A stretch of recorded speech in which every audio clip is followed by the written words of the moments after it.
Hey, what's up guys? So in this video, we will see how to set custom notification sound on the Samsung Galaxy A36 or the A56. Now to do that, first of all, just open Google Play Store.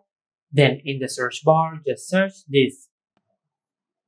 Then install this app. Then tap on open. Now just tap on accept and continue. Now just select Not Now. Now to set a custom notification sound on your smartphone, just tap on ringtones. And from here, just go to notification sounds. Now from here, just select the notification sound which you like. For example, I will select this one. Now to set it as your custom notification sound, just tap on the download icon over here.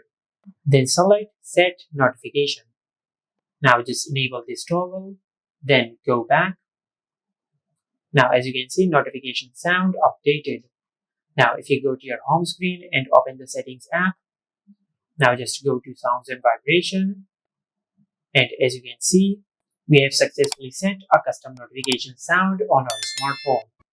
And this is how you can set custom notification sound on the Samsung Galaxy A36 or the A56. Make sure to like, comment and subscribe. Thank you for watching.